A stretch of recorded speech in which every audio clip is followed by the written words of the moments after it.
Okay, welcome to another episode of Keep 100 Radio. Today on the podcast, we have Lemma Brown. Lemma is a registered dietitian, nutritionist, and fellow person with diabetes. She is passionate about working with clients who have prediabetes or diabetes and who are seeking to improve their blood sugar management through a flexible nutrition-based approach.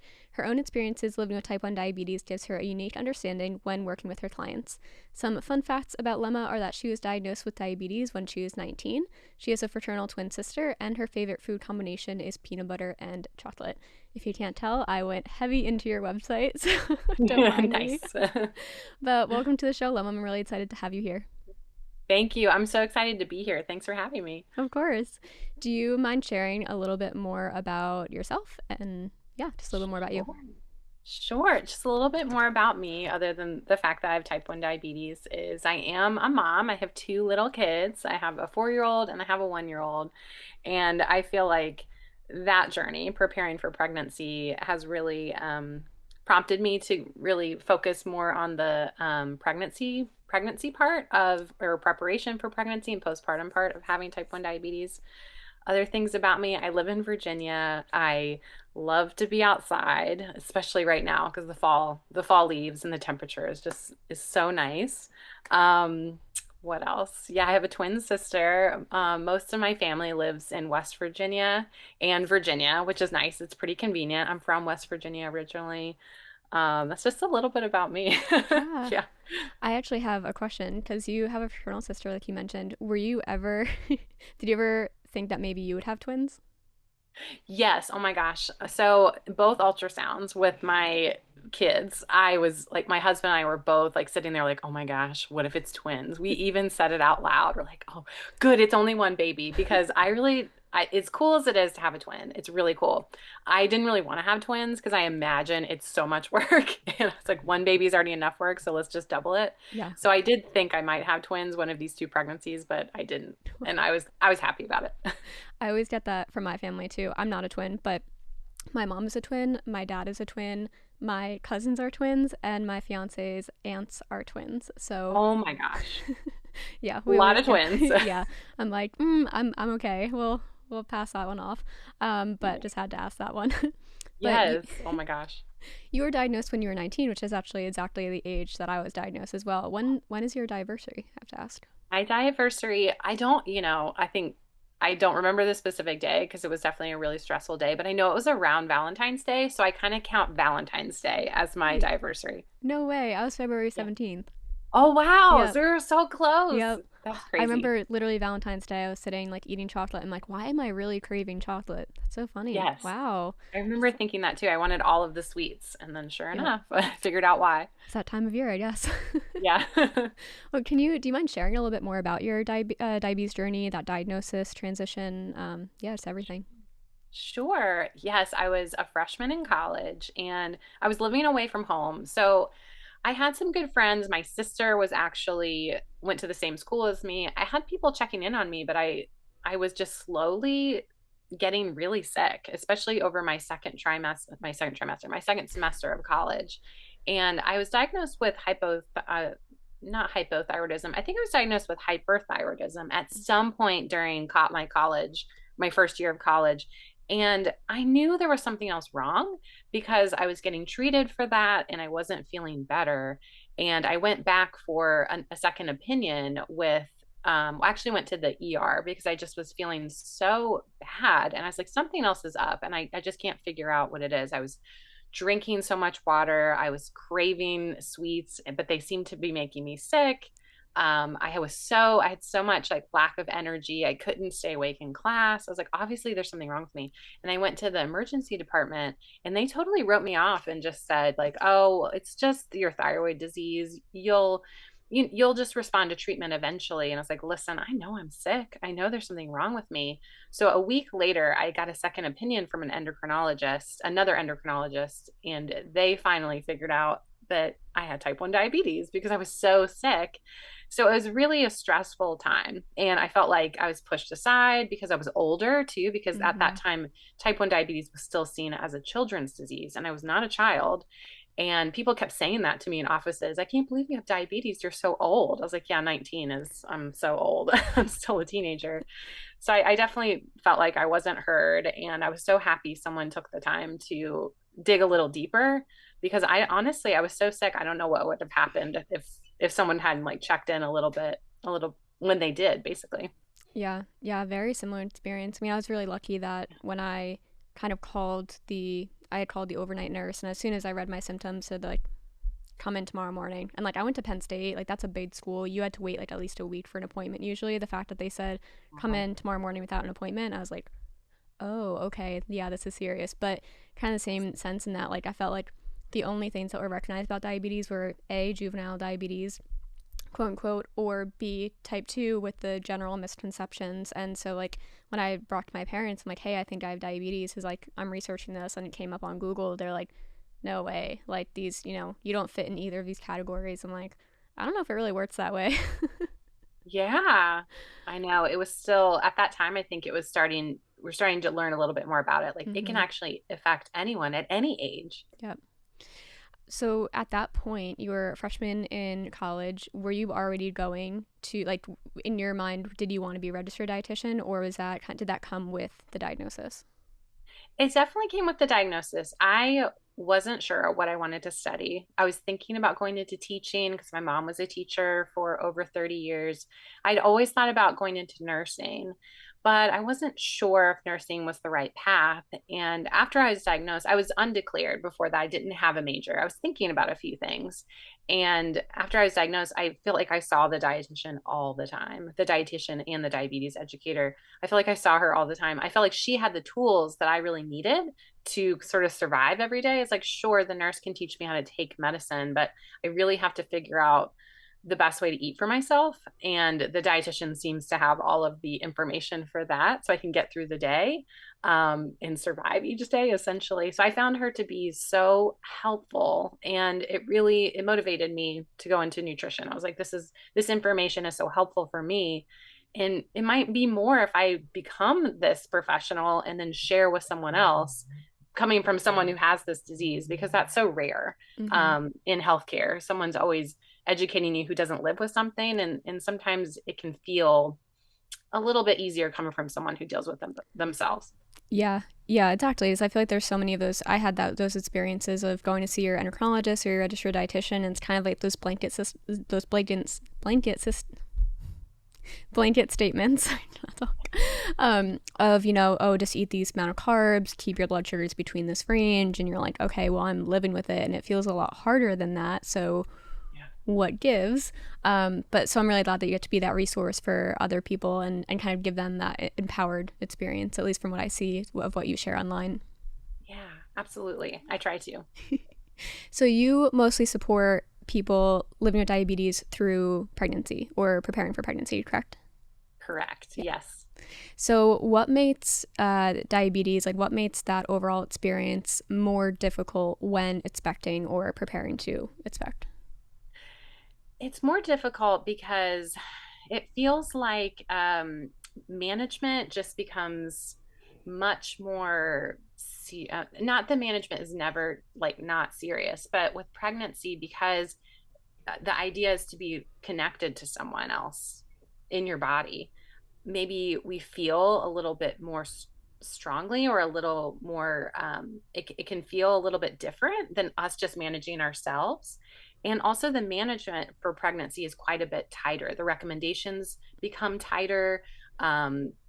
We've then fall into a category during pregnancy called a high risk pregnancy. There seems to be some extra stressors going on, not only with management, but being classified as a high risk pregnancy, which means what? Could things go wrong during this pregnancy? So it's definitely much different from day to day management. I feel like it's much sometimes feels like more heavy lifting, but other times feels like smooth sailing. But I definitely think it's from my own experiences. I felt like, oh my gosh, like I don't know how to prepare for this. I don't know. I don't feel like there are any tools available to me. And I feel like I'm just working way harder than I need to, which is why I decided to maybe go into this, create sort of this niche, because I felt like there must be other women who feel this way. Yeah. What was that narrative kind of explained to you as you were preparing for that journey? For me, when I asked my OB/GYN, I told her, I said, I want to prepare for pregnancy. I'm hoping to conceive within the next year. This was, I think, maybe almost 5 years ago now. I remember sitting in her office just at my annual visit. What do I need to do to prepare? And the only thing she told me was to make sure my A1C was at a particular number or within a particular range. But that was also, I was a little bit shocked, like, that's it. I mean, I don't think that's the only thing I need to do. And she's like, oh, and take a prenatal vitamin. I mean, take that. Okay. But I also, that number I had never achieved. She recommended to achieve an A1C of 6.5 or less. And I'd always been someone who'd had an A1C of about 7-ish or 7.5. But that's pretty much the range I stayed within for a long time. And I remember thinking, oh, well, how am I going to do that? And she didn't give me any solutions, really. She was like, oh, well, just cut out carbs. And I was like, I don't think that's going to help me. And I've never succeeded with that before. And I also don't think that's going to work just as a dietitian. I was just thinking of my dietitian brain. And that was it. She sent me on my way and she's like, come back when you're pregnant. And I was like, I think I'm going to need more than that. I think I need a lot more than that. Yeah, I feel like, I mean, I've never experienced pregnancy, but just in the experience of talking to my endo about it or having those kind of narratives on me, like there's just that negative connotation. I feel like, one, being classified as high risk, which I understand the extra precautions that go into it, but that just has such a negative connotation in itself that can kind of seem really scary. And then also, to your point, having those expectations of like, okay, A1C needs to be 6.5 or lower, you need to keep your blood sugars within this range, but no real direction on how to feasibly do that outside of restriction. To me, it just kind of seems like an uneven playing field a little bit. Absolutely. Absolutely. And as a dietitian too, and someone who doesn't promote restriction, especially during pregnancy, what you run into, first of all, nutrition is your friend. You need to take in lots of nutrients to prepare your body for the rigors of pregnancy, which are many. But you never know, when you do fall pregnant or you do conceive, you might be really sick. You might be nauseous. You might have food aversions. And saying you can't eat certain foods might be the foods that you want to eat 100%. You might want to eat a bowl of cereal. You might want to eat plain crackers because that might taste good to you in the moment. So are you saying don't eat that and eat nothing instead? Because you and your baby still need nutrition. You still need energy. Right. Just like anything, like you need fuel for your body, and in this scenario, two of them. But when you were going into that journey, like you're like, okay, I'm not getting the support from my endocrinologist, or maybe like, scattered support. Where did you find those resources, or did you just kind of figure it out for yourself? I definitely figured out for myself. I also worked with a diabetes educator that I found to be really helpful. She wasn't specific for pregnancy, but she was really helpful in sort of breaking down some of my barriers and helping me sort of figure out my management a little bit better. So that was nice. And I'm glad that I reinvested in that time, because for a long time I was like, I just thought, oh, I know everything, but we can always learn new things. So that was really helpful. But I did do a lot on my own. And something that I've talked about quite a bit is what I did was I found that the internet wasn't exactly a helpful place to find information, because it only painted the picture of negative things. This potentially could happen to your pregnancy, or this might happen, you should be concerned about this. But I found many blogs that had women who had been through pregnancy with type 1 diabetes, and they shared their journey, and it really helped me see, okay, there are other women out there who have done this before and done it successfully, so why can't I? So then it kind of started this like positive talk with myself, like, other people have done this, lots of people actually. It's going to be okay. It's not just bad things happening to people. That's actually kind of rare compared to what I've seen. And correct me if I'm wrong, but from what I've heard, there's not a lot of research on type 1 diabetic pregnancies, to my knowledge. So it's like, where is this information necessarily coming from? Yes, you're right. There's a lot of research on gestational diabetes, not a lot of research on type 1 specifically. That is changing. There is a little bit more research all the time available, but it's really small studies from what I can see. So a lot of what we're using for all women who have diabetes is just coming from women with gestational diabetes, which is very similar but very different. Can you, for maybe anybody listening who isn't quite sure the difference between the two, can you kind of explain that? Sure. Gestational diabetes is that comes from women typically who have gestational diabetes don't have diabetes before becoming pregnant. Actually, my sister had gestational diabetes, which was really interesting for us to connect when she Yeah. was pregnant, dealing with diabetes during her pregnancy. But the rigors of pregnancy, typically gestational diabetes, I think it occurs around, it's tested, I think, around week 32 or maybe closer to the third trimester, which I think is week 28. And women are often tested for this by drinking a sugary liquid to see how their blood sugar reacts to it. And if they have a certain reading after drinking this sugary liquid, it classifies them in a gestational diabetes category, which means they have diabetes during pregnancy. And that occurs because pregnancy is really difficult on all of our bodies, and insulin just doesn't work as effectively. So that's why that typically occurs. Insulin's not working as well because of the rigors of pregnancy, because pregnancy hormones are working hard and producing in a large amount, and it just doesn't work. It doesn't work well with insulin. So women who fall into the gestational diabetes category, it doesn't necessarily mean they have to take medication, but they might need to monitor their blood sugar a little bit more closely during pregnancy, and potentially change the way they're eating, or maybe just monitor the way they're eating a little bit differently, but maybe not. Very interesting. Yeah. That's really interesting that your sister had it during pregnancy and then you're like, I've been living with it. Exactly. It was really interesting. I was like, I'd love to talk to you. It's actually, I told her when we went out to dinner when she was pregnant, and I was like, I'm really, not to say this in a bad way, but I'm kind of enjoying that we now can share this, because now you can sort of see a little bit of what it's like every day. She's probably like, I'm not. Yeah, she's like, I'm not into it. Yeah, this Like, is too much. I do see it, but I hopefully when my baby's born, I don't have to deal with it anymore. Yeah. Yeah. Were you able to support her through that? Like, did she come to you a lot? Yes, I was. I felt like she asked me a ton of questions, and hopefully I was supportive of her. I think I was. She definitely came to me a lot, and we discussed food a lot, and lots of things to try to help keep her blood sugars were great during pregnancy. I was really proud of her. Oh, that's great. I love that. Yeah. So, I mean, kind of like we mentioned, there is this big kind of connotation around diabetes and pregnancy and just how, don't get me wrong, I'm sure it's very, very difficult, but I think that precursor to it kind of adds the stress to the process, and the lack of information or support doesn't necessarily help the journey.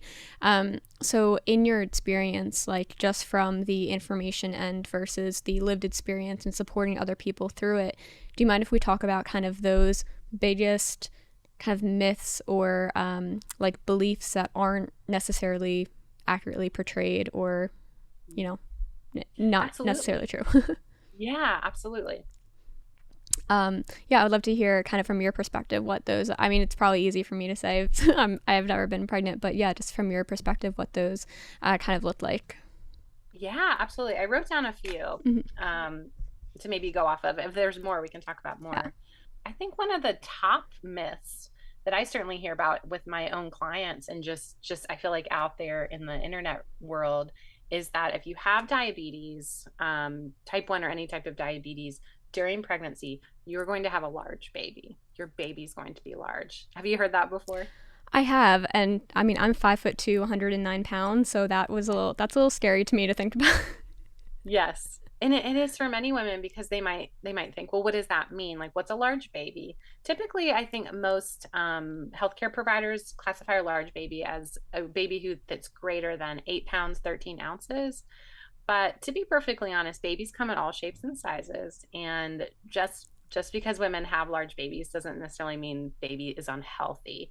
And also, what I've seen in the women I work with, it's also maybe diabetes is not the only factor that's causing the baby to be large. This Many women might be large people themselves, or if their spouse or partner might be large. So baby might be large, totally independent of type 1 diabetes. But this is really common. I think it's kind of an old school way of thinking. I think, and I've learned this from other providers, that I think when we were kind of taking down information about women with type 1 diabetes, they did have larger babies, but also the blood sugar ranges and the recommendations for women with type 1 diabetes long further in the past was, I think, quite loose, and maybe potentially babies could have been a little bit larger from this, but these younger providers are coming in maybe still having those thoughts Mm. that, okay, type 1 pregnancy, baby's going to be larger, we might need to go ahead and plan for a C-section. And I didn't hear this, but I've heard this Mm-hmm. before, like we should just go ahead and plan for this because this is absolutely going to happen. And that doesn't mean that it's absolutely going to happen. There's so many factors that will have to line up and go into this. And just because you have type 1 diabetes doesn't mean your baby is going to be a specific size. And like I said, it could be totally independent. Your baby could just be big anyway. Right. Genetics. Yeah, yeah. I mean, just like anything else, right? There's so many factors to everything. Like my blood sugar can be high, but that doesn't mean that I ate too much of something. There's a million other things that can contribute to that high blood sugar. Maybe a little different, Absolutely. scenarios there. But um, do you find that that's something that a lot of women that come to you are fearful of or nervous about? Hmm. Absolutely. I think we're often fed this information and we don't realize it. When I gosh, I was maybe in graduate school and I had a dietitian mentor who was also a diabetes educator. She just happened because I don't know, sometimes people just want to ask you about your personal life, and she was asking me if I was planning for kids in the future. She knew I had diabetes. And I said, yes, maybe eventually. I hadn't really thought about it. I was really young at the time. And she's like, oh, well, just plan for your baby to be big. And I thought, that doesn't make sense. Why would my baby be big? But I think it's just the thought that's been carried down from, I don't know, several healthcare settings, maybe mentors to mentees, but it really doesn't bear any truth. Yeah, man, people are quick to give unsolicited Yes. advice or Yes. I carried that with me. I was yeah, like, what?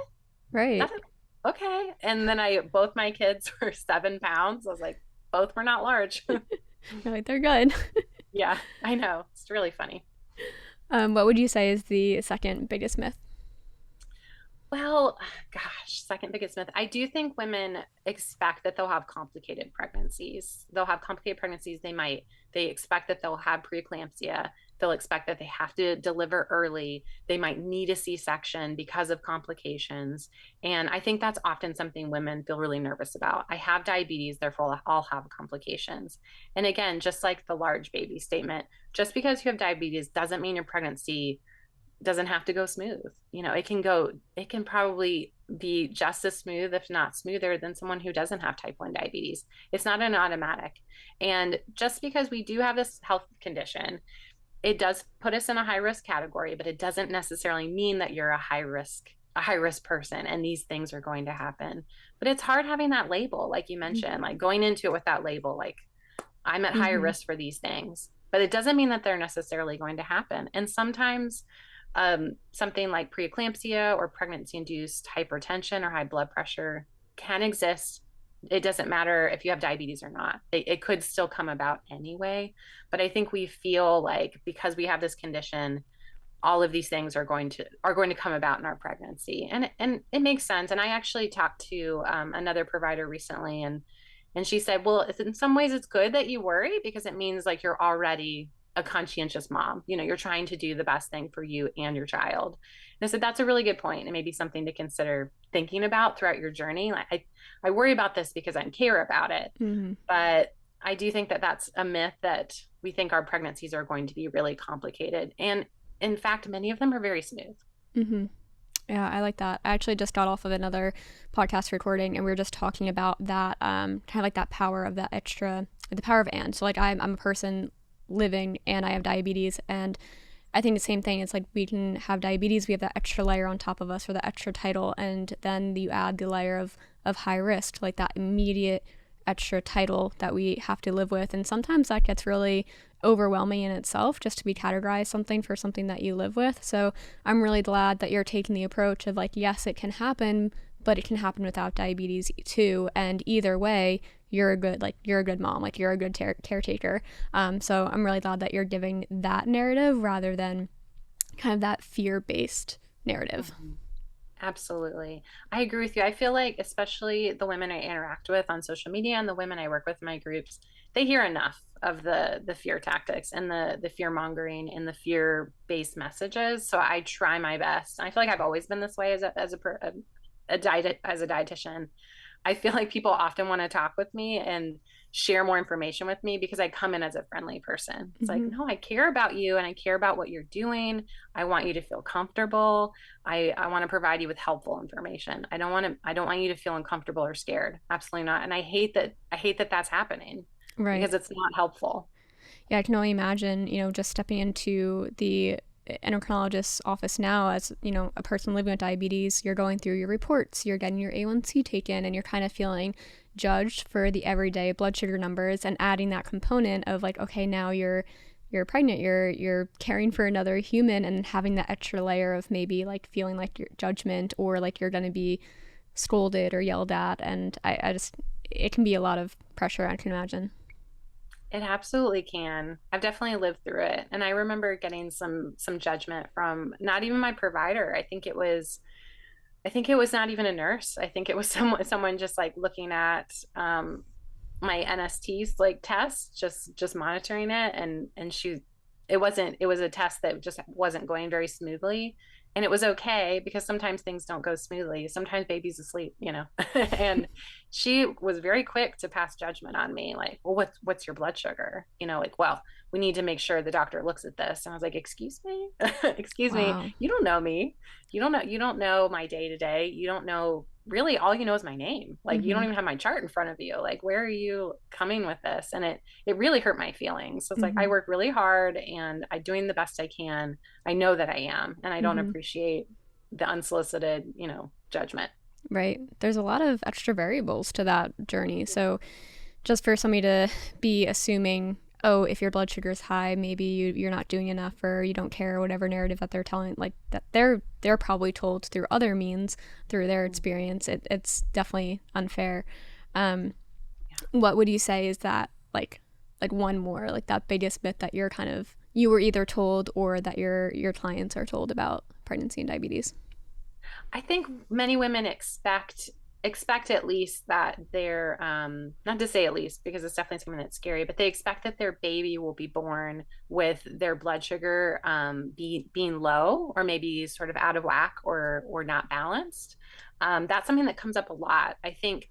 And maybe healthcare providers are sharing this to prepare us for the labor and delivery process, and it is potentially something that can happen. And maybe they're preparing themselves so they're ready to jump in and provide interventions if needed, if the baby needs some help, bringing their blood sugar back up after they're born.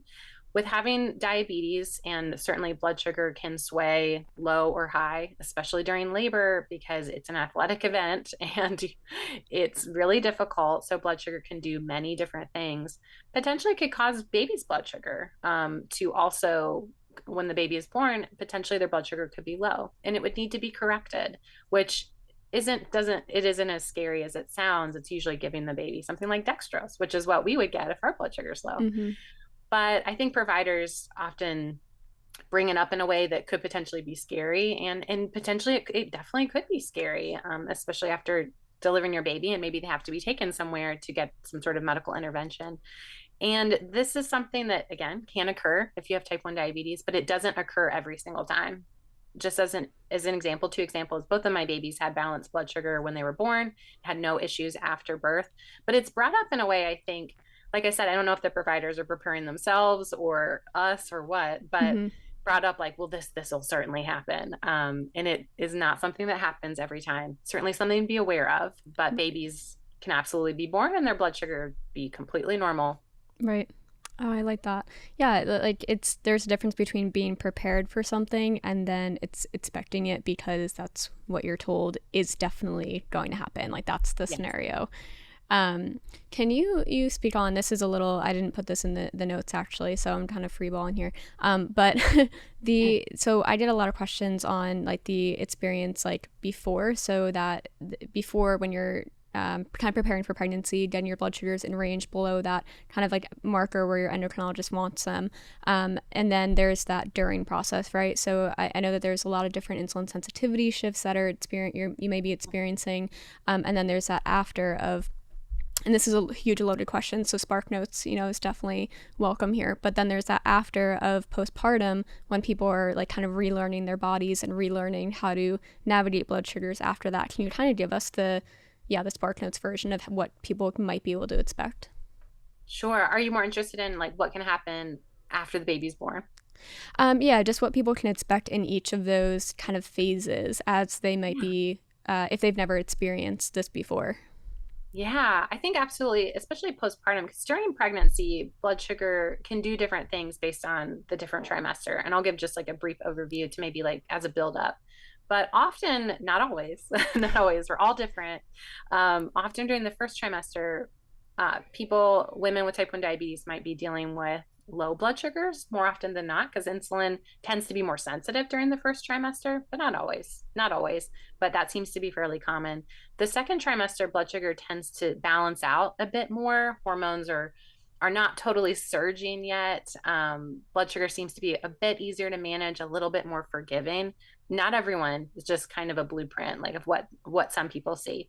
And then typically in the third trimester or later in the second, third trimester, that's when insulin resistance might really kick in. And that means, like I was talking about with gestational diabetes, just as a natural, normal part of pregnancy, we tend to have a surge in pregnancy related hormones. And like cortisol is one that is produced during pregnancy that we probably know quite a bit about that blocks insulin's action.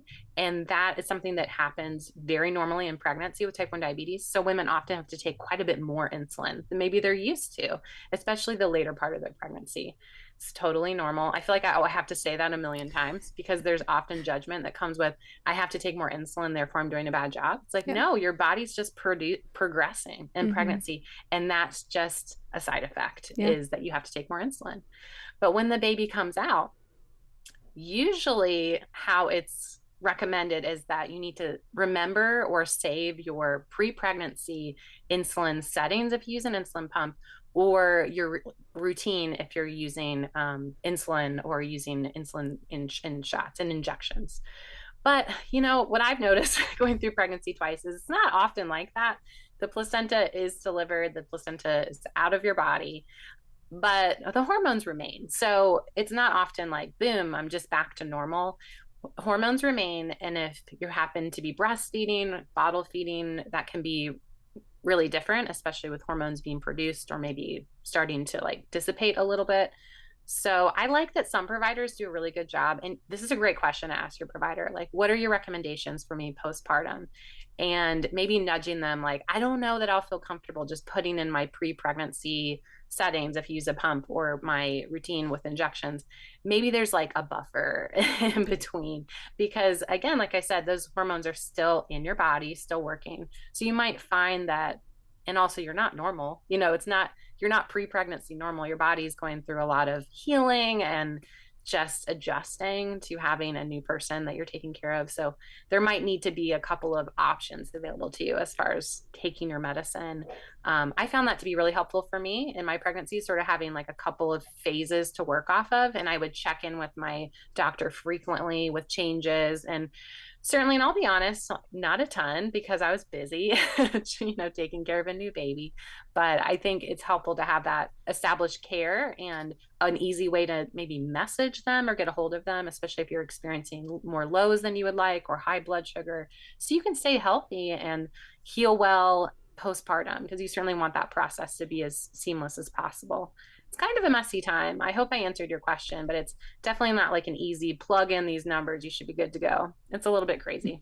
Yeah, I mean that's really insightful because especially I mean just when you're living with diabetes without experiencing that, it's not like a plug and play. It's not just a simple equation that you can do. So I can only imagine after having all those hormonal shifts and it's especially like there's the whole lifestyle component that's then new. Like you're taking care of a baby, like you're losing sleep, you're all these different things. So I think that's really Absolutely. really insightful. Can you share a little bit about how you support your clients through this process? Like what support that you offer that maybe you didn't get in your own journey? Sure. Gosh, what I try to do is honestly, when I run like each program I run, I try to think about like what else would be helpful because I didn't have this program when I was pregnant. So it's fairly easy to construct like the bare bones version of it when I started because there was so much I wanted. But I try to with my clients. We meet weekly, and I also have in between support as well. Really for Q&A, for question and answer. Like, oh, I've been to this appointment, and my doctor mentioned this to me. What does this mean? Or do you think this is a good question to ask my doctor? Because asking questions with healthcare providers is tough. I'm kind of the same way. I sometimes I feel uncomfortable. Sometimes it's nice to hash it out with someone else first, or maybe have a more direct way of asking a question. So that's something that we work on. Sometimes it's role playing, like what's a better way to ask this? I really want to push for this. I want to have a home birth, or maybe something kind of alternative. I want to work it out. I also provide helpful information, I think, on nutrition and pregnancy that combines, like I said, I'm not a restrictive dietitian. So I want to keep all the foods on the table, all the foods on the plate, because I know how difficult pregnancy is with cravings, with aversions, with nausea and potential vomiting. But also, there's so much benefit to having lots of foods available because of pregnancy nutrients. And I love using food pairing as my main method, because not only is that helpful in getting lots of nutrients in your way of eating, but it's really helpful in balancing blood sugar as well. So we talk about that a lot. And I try to give my clients a helpful, like, written tool to take down questions, to ask providers, to bring questions to our calls. I give them information on, like, what terms, like, they might hear in doctor's visits, because terms were thrown around, like, and I worked in healthcare, but I didn't know what my doctors were talking about half the time, and then they were gone. So I try to include terms and testing that might come up, so my clients can be prepared for those terms. And instead of, we're going to schedule this test, maybe, okay, I'm aware of this test, can you explain to me what it is? Because I'm a little bit concerned about it. I would like for you to run through it with me, because I find, especially in the OB realm, it's a very crowded setting, and providers don't have, like endocrinology too, they don't have a lot of time with their patients. So I think trying to arm my clients with questions, and maybe working through some things ahead of time so they can really get to the meat of what they want to talk about with their provider is really helpful. And my clients seem to be a lot more confident for their journey.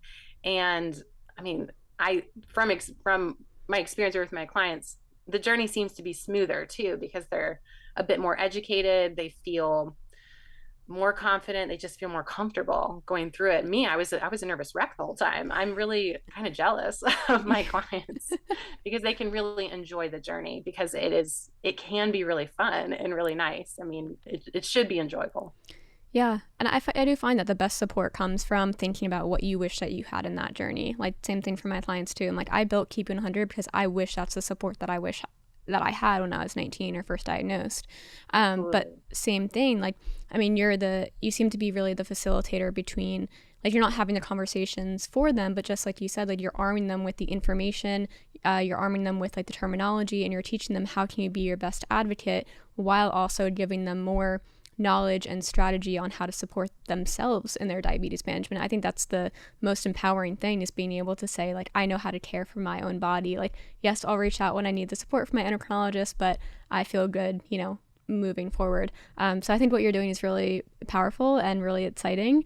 If somebody is looking for more support, or they want to find out more, where can they find you and connect with you? Sure. Well, they can find me on Instagram. My handle, I'm sure will be in the notes, but it's at type1diabetes.nutritionist. And I'm also on the internet. My website is lemmabrownnutrition.com. Thank you so much for coming on. This was really informational, and I think really supportive to people going through this experience. Thank you so much for having me. I so appreciate it. Yeah, of course. That was awesome. Thank you so much. Oh, thank you so much. I so appreciate it. I think you're so wonderful and helpful, and provide so much helpful information. So I'm really honored that you would have me on. Oh, yeah, of course. I just think it's like, I don't know, this whole show, I wanted to make sure that, I'm bringing in experts that take that, like, I love that you take that restriction-free approach, because I think that's what the community needs, honestly. So I was like, it was a no-brainer having you on. And I'll make sure to send you, like, all the links and everything for when it comes out. And I think the only thing I might need from you is a headshot, so that I can include on the picture, what do you call it? You know what I mean? The cover image. Yeah, sure. Should I just email that? Would that be easiest? Yeah, email or Instagram, whatever is better for you. Cool. Right. That's awesome. I agree with you. Gosh, like, because we were both diagnosed really young, and we did not have the resources we have now. No, not at all. It's so nice. All the synchronicities, though, are so cool. I love having these conversations. We get to learning more about your journey. I love it.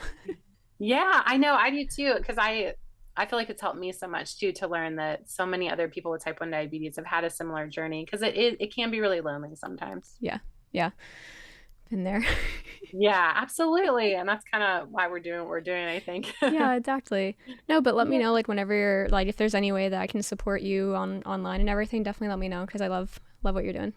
Oh, thank you so much. I so appreciate it. Thank you. Yes. It was so nice talking to you. It was like Yeah. talking to a friend. Yeah, no, me too. I'll let Thank, you have the rest of your day, but thank you again. thank you. Take Okay, care. bye. Bye.